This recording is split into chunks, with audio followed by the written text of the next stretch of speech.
Something interesting happened just recently, giving some background on this. I gave out an assignment to two students in class. They happened to be the two students that had the highest grades in class.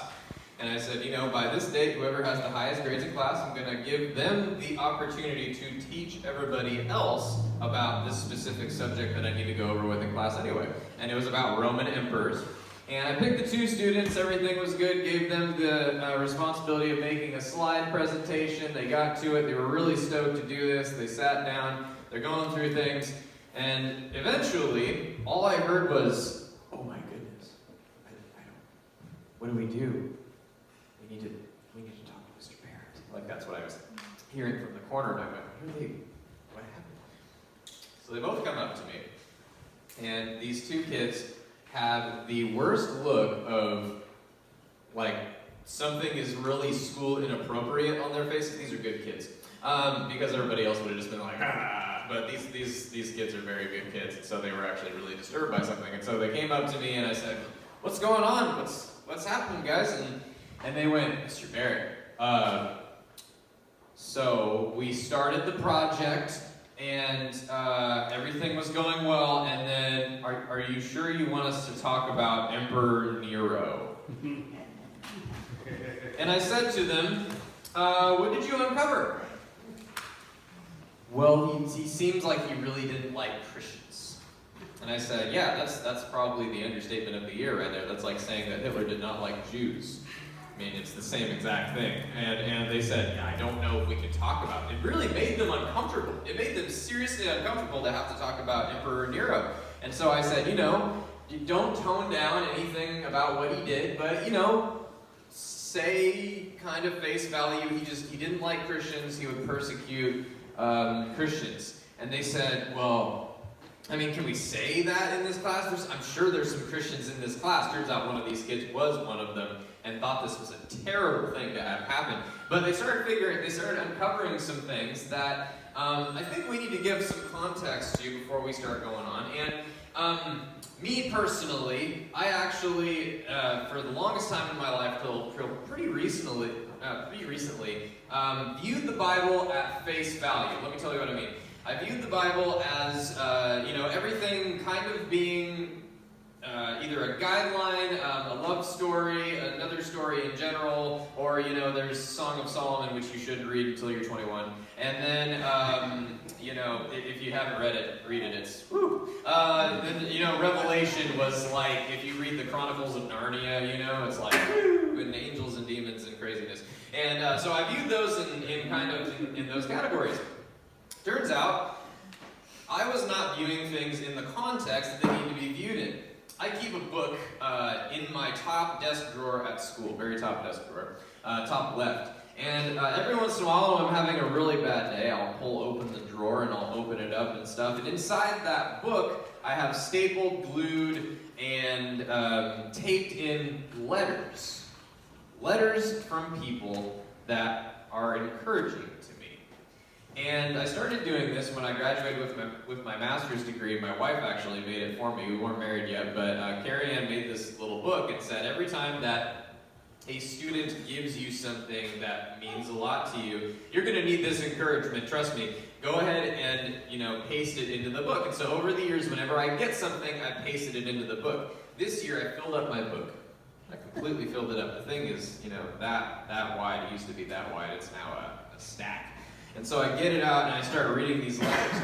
Letters are kind of a lens back into history of the thing that happened exactly when this was occurring. Now, if I was not someone that the letter was meant for, and I looked through this, or if I wasn't there at the time even, and I looked through this letter to somebody else and didn't have any context, I would probably read it at face value, right?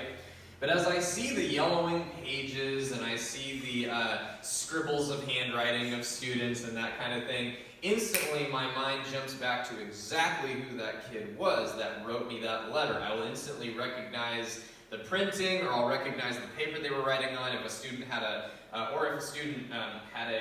habit of drawing different things, like drawing a unicorn on everything they turned in. Kids do this. Then I'll go, "Oh, unicorn kid, that was that kid," and I'll kind of remember who it was. And man, I have to tell you, those letters give me such a boost on the days when it gets hard. And that's what I use to get through things. But it's because of the context that it actually works, right? If you were to go into the Lewis and Clark Journal and just read that thing, it would sound very dry. It would just sound, I've read it once, and the first time that I absolutely read it all the way through, I didn't have any context, and so it just, it's sort of like eating stale toast. It's just not good. But in order to make it a little bit better, what you should do is partner it with what was going on at the time. Now, my history is written into my brain, and so when I read a letter from a kid and they're talking about this thing that I helped them through, or they're talking about this great day that they had at school or whatever, I kind of go, oh yeah, that's right, this was happening around that time, and instantly my mind just jumps back to this plethora of information that was going on. And the same is true when you take out parts of the Lewis and Clark Journal and you read it with what they were going through. The worst entries in the world. They're complaining about everything. Everything is horrible. There's fleas everywhere. You know where that entry comes from? Oregon. The Oregon coast. They hated it here. They got here, and it was the worst monsoon that we have had in the history of Oregon, we think. Since that time, we haven't had a rainfall like we had that winter. And they experienced every bit of it. As soon as they got here, they wanted nothing to do with this place. And that journal, now the first time I read it, I went, wow, you guys are a bunch of downers. You need to, come on, you're exploring the great American West before anybody else has a chance to get out there and really explore anything. Hunters and trappers and no one's around, come on. Live it up a little bit. You're the first ones there. What's your problem? You saw the Great Pacific Ocean, for crying out loud. Oh, you were in Oregon during rain season. Yeah, because there's only really, two main seasons in Oregon. We have rain and sun, and then there's, little interspersals of other things. So, yeah, I completely get it. They didn't get here in the summer. They probably would have said something else, right? And so, jumping back completely to the Bible, that's how I'm going to be reading this letter from Paul. So we're in Philippians today, which, if I were in class right now, I'd say, I was Philippian through the Bible, and I just kind of stumbled. Sorry. There's actually a note in my notes that says, don't tell a flipping joke. Because never mind, I didn't follow my own notes. Okay, here we go. So Paul is in prison, and that's nothing new for Paul. He's very used to being in prison. But Paul is in chains for a different reason than the guy I talked about last week. Last week I talked about Johnny Cash. There's a reason why Johnny Cash went to prison, and I'm glad he did, because looking back on his life, he was able to say, you know what? All those times when I was in prison and preaching against the guards and everything like that, wow, I really got it wrong, didn't I? Yeah. No, Paul was in prison for a completely different reason. These ladies in my class had uncovered that exact reason. The Emperor Nero was in power. Now, to give a little bit of background knowledge, when Paul is preaching this, the Romans have done away with their great republican structure. By Republican, I really don't mean the thing that we have today. The thing that we have today is loosely based on that thing, but with one important flaw that began to tear the empire apart. The one important flaw was stemming from the fact that the upper class controlled the entire system. So really, on paper, when you're looking at Rome, you go, oh, they were a democracy. They had a republic. Technically, you'd be right. But the upper class was holding the entire lower class basically hostage. And the only way that you could get someone elected was if they were to pull a lot of money from the system and put it into a campaign for themselves and everything like that. And they began to take over. And eventually, as people elected each other, got their buddies involved and everything, it became kind of, you'd almost call it the Roman mafia that was controlling the entire state. And as that got worse, the other thing that kind of messed with everything was the fact that they didn't have what we have as in a modern president. They had two of them, and they argued bitterly because both of them had equal partnership. They both had 100% of the ruling power. which today, like I said last week, is sort of like, President Trump and Hillary Clinton both having 100% of the presidency. You can kind of see why this is a bad idea. Rome did not do away with it, though. Even when they saw it was a problem, there were writings from their politicians saying, we have to do away with this system. But whenever someone would, there's too much money up at the top, and it would really mess with things, and other politicians would shut those politicians down and would say, no, but this is working just fine, trust us.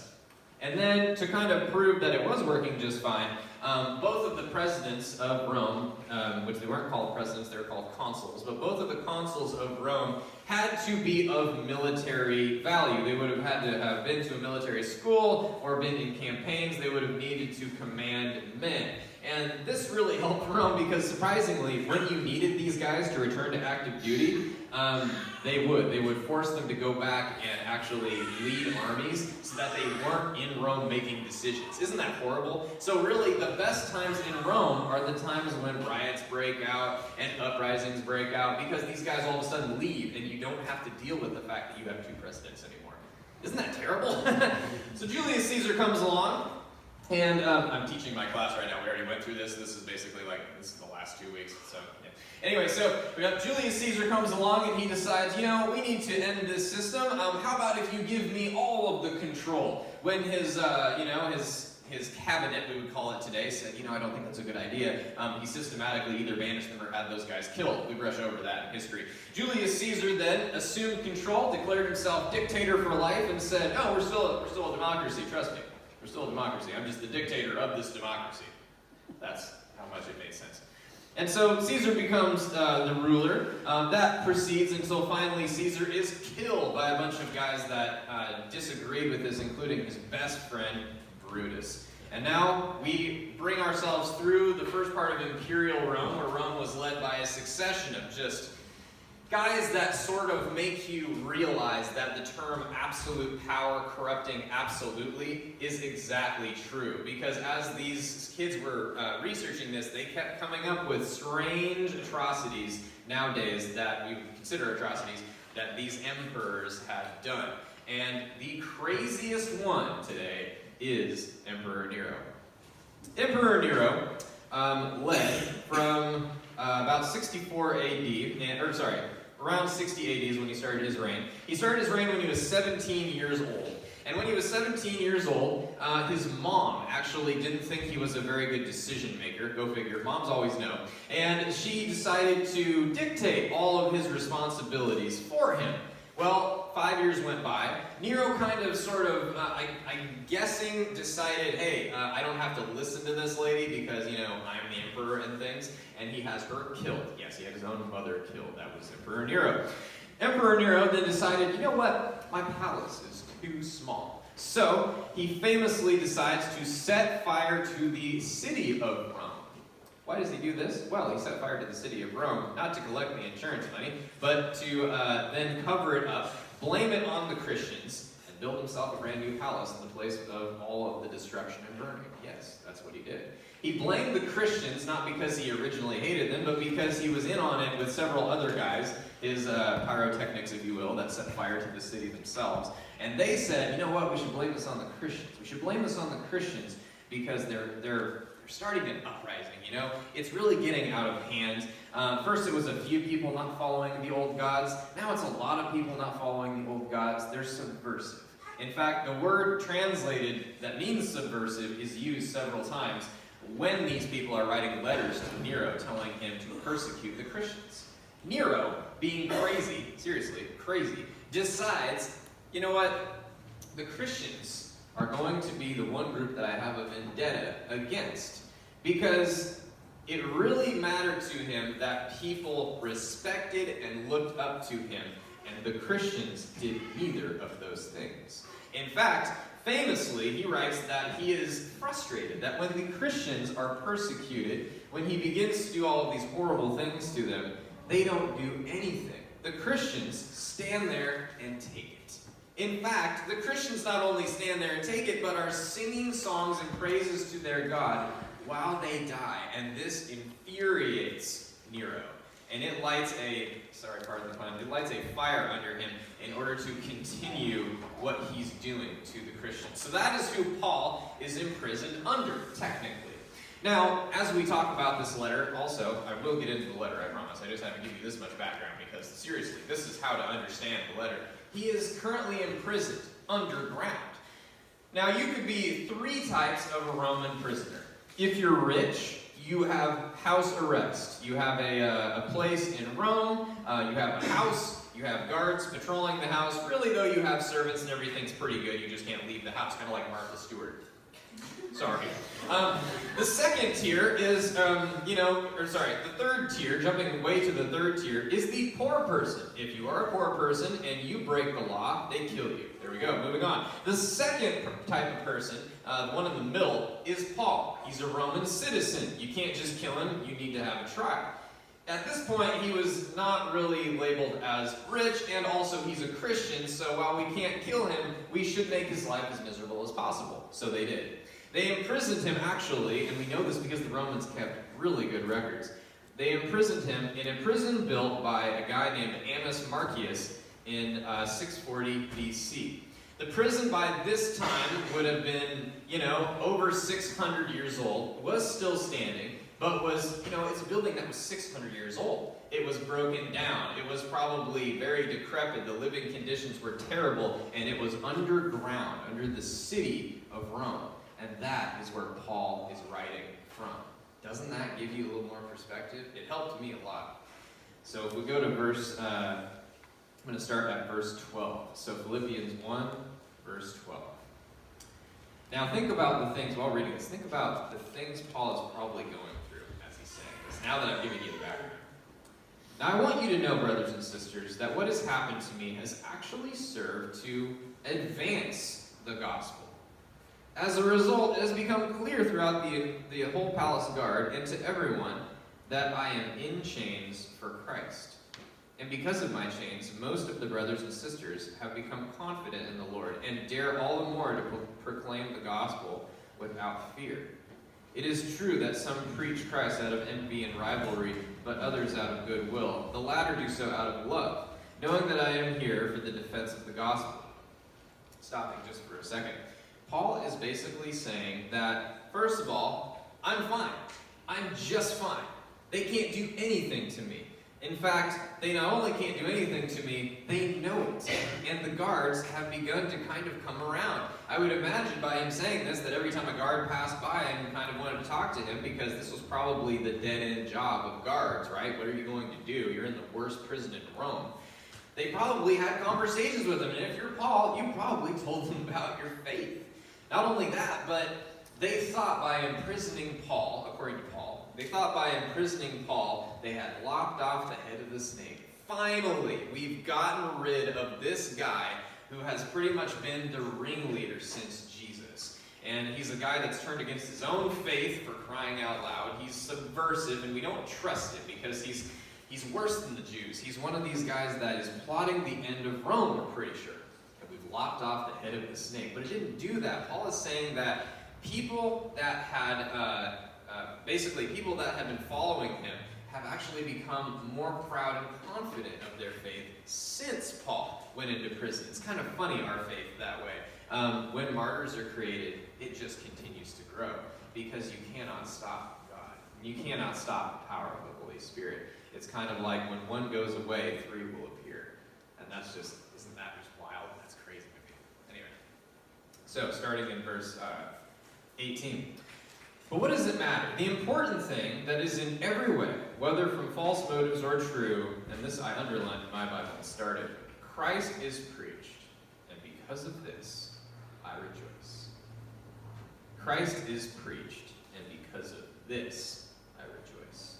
Yes, I will continue to rejoice, for I know that through your prayers and God's provision of the Spirit of Jesus Christ, what has happened to me will turn out for my deliverance. I eagerly expect and hope that I will in no way be ashamed, but will have sufficient courage so that now, as always, Christ will be exalted in my body, whether by life or by death.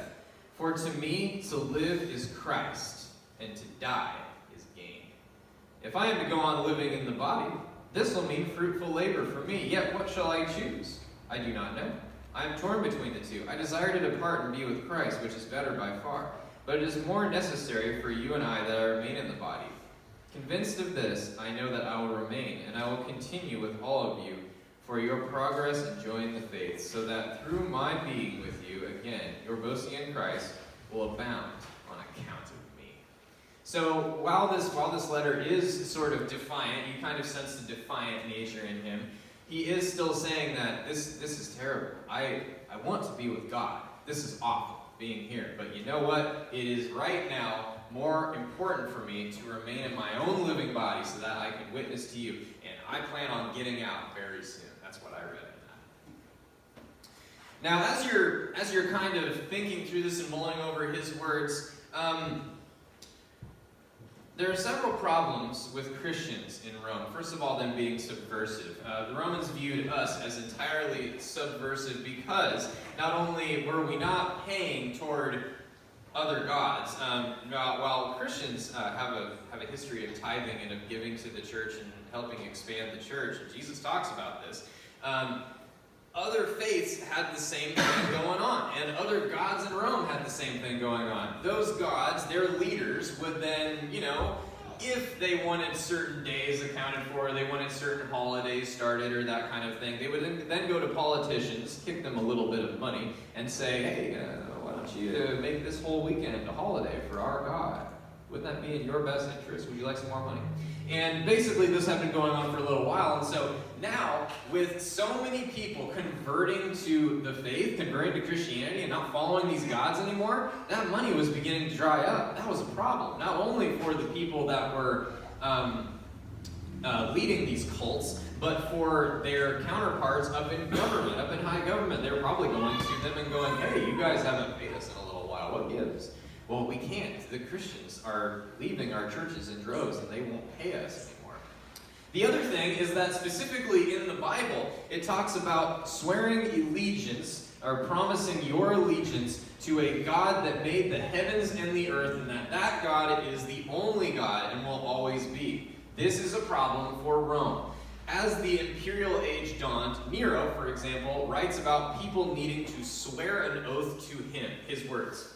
If you were caught in a certain, transgression against Rome, you would be forced to stand, kneel before a statue of Nero himself, kiss his feet, and swear an allegiance to him and say that you would never do the thing again that you got caught doing. That's what you would have to do. Christians would not do this. They would refuse to do this. In fact, they would refuse to do this so much that his governors were now sending him letters from different territories in Rome saying, hey, you told us to get rid of these Christians and lock them up and persecute them and everything like that. We can't. There's nothing that will get to them. In the Colosseum, which is now actually a memorial to Christians, there is a giant cross hanging in the Colosseum. I don't know if you knew that. I found that out this week. In the Colosseum, they began to do all manner of things to get rid of Christians. They boiled them in hot oil. They would sick lions on them. They would actually bring out the greatest gladiators of the time and tell them to do horrible things to these Christians. And the Christians would stand there and pray for their accusers and the people that were killing them. They would pray for them. It was no longer entertaining. In fact, Nero was getting so frustrated with it that he began to ramp up his persecution of Christians. He would have dinner parties, and he would light his dinner parties with Christians. He would then also take them out, put them into the public streets. He would then let go the palace guard dogs on them and just kind of see what happened from there. And Nero had begun to not only be frustrated with the Christians, but he was now just bent on wreaking havoc and destroying them. Christians were challenged on penalty of death to swear loyalty to their emperor, and they decided not to. Now, although Paul doesn't write about that, and there's nothing in his letter to kind of talk about that kind of stuff, he does talk about this in verse 27. Whatever happens, meaning all the things he's been through, conduct yourselves in a manner worthy of the gospel of Christ. Then, whether I come to you and see you, or only hear about you in my absence, I will know that you stand firm in the one Spirit, striving together as one for the faith, of the gospel, without being frightened in any way by those who oppose you. This is a sign to them that they will be destroyed, but that you will be saved, and that by God, for it has been granted to you on behalf of Christ not only to believe in him, but also to suffer for him, since you are going through the same struggle you saw that I had, and now hear that I still have. You want to know if you are impacting the kingdom for God? There will be opposition. There will be rising ups around you. You want to know if you are being effective? That person that you're continuing to pray for, that is beginning to get their life in order, or is beginning to trust in God for the very first time, and is continuing to want your prayer and to pray on their own, they and you will encounter pushback from the other side. This is a war. In fact, right now, we're being destroyed online. Christians are being destroyed online by, all sides. If you are to preach a Christian principle on social media, it will most likely not be a very popular principle. If you are to tell someone, by the way, at school, this last week, there were actually times when I would bring up things in class, and students would, and I would give them my Christian outlook on them, not just saying like, oh yeah, I believe in Christ and that kind of thing, because I won't come out and say that. I'll just give the Christian side of things, of what Christians were dealing with. I actually got a little bit of pushback from students and going like, hey, you need to talk about other faiths. You can't just talk about this one. And I guess I don't know, I haven't talked about any other faith in class to that extent, but I'm wondering if they would have had the same reaction. Today, we are the faith that is popular to criticize, ridicule, and otherwise put down. We are viewed in sitcoms as being simple-minded, of not having merit in the popular society, of not being with it, not being in touch with today's youth or today's culture at all, of just being something that should be relegated and forgotten. While we are not publicly ridiculed in city streets and horrible things done to us in the United States at least, and praise God for that, there is a war nonetheless. So are you encountering pushback today? Last thing I'll say is that a guy that encountered a ton of pushback for his faith in God was Job. And I encourage you to go home, and if you haven't read the story of Job, to go ahead and read it.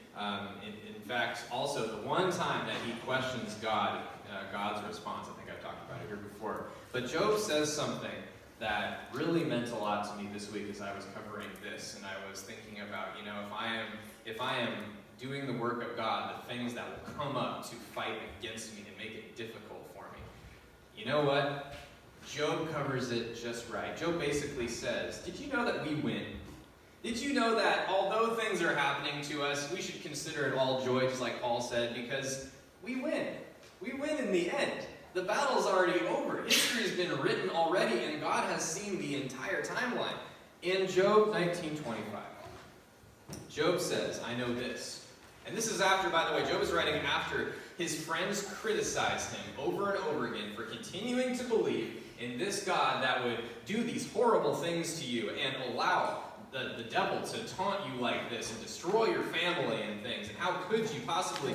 This is after they say all these things. Job gives them the rebuttal of the century. And if you haven't read that before, it's so great. This is the end of it. This is what I know. I know my Redeemer lives, and in the end, he will stand on the earth. Read that again. I know that my Redeemer lives, and in the end, he will be standing on the earth. Will you be standing there with God? Let's pray.